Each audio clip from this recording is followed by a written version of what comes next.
Chapter 8. A Stormy Night. The sky was an ominous shade of grey by the time Tom returned to the farmhouse. Aunt Edith had already turned in for the night, leaving Tilly alone in the kitchen with a flickering oil lamp and the persistent patter of rain against the windows. She'd tried to distract herself with a book, but her eyes kept darting to the clock, counting the hours since Tom had left. When the door finally creaked open, she shot to her feet. He stepped inside, drenched to the bone, his shirt clinging to his frame and droplets of water running down his face. "Tom! What happened?" she exclaimed, hurrying toward him. "One of the horses got spooked," he said, brushing rain from his hair. "Took half the day to get him calm and back in the stable." "You're soaked," she said, her voice tinged with worry. "Sit down.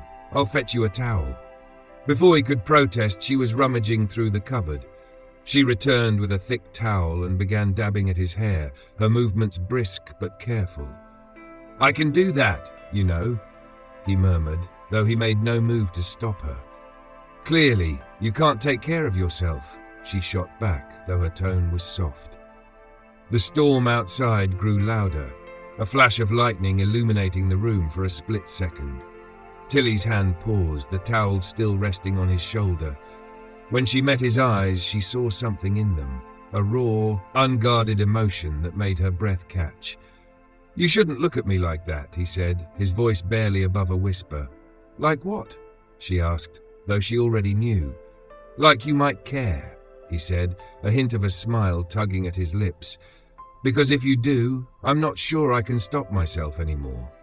The towel slipped from her fingers, forgotten on the floor. "What if I don't want you to stop?" For a moment, neither of them moved. The storm raged on outside, the wind howling as if it might tear the farmhouse apart. But inside, the world had shrunk to just the two of them. "Are you sure?" he asked, his voice trembling with the weight of the moment. Instead of answering, Tilly stepped closer, closing the gap between them. When her lips met his, it was as if the storm outside had found its match within the room. His arms wrapped around her, pulling her closer, and for the first time, Tilly felt truly alive, like she was exactly where she was meant to be. When they finally broke apart, her cheeks were flushed, her heart racing. "Do you still think I'm just a city girl?" she teased, her voice breathless. Tom chuckled, brushing a damp strand of hair from her face.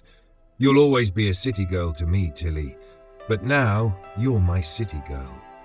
The storm outside began to wane, its fury spent, but the storm they had unleashed within themselves was only just beginning.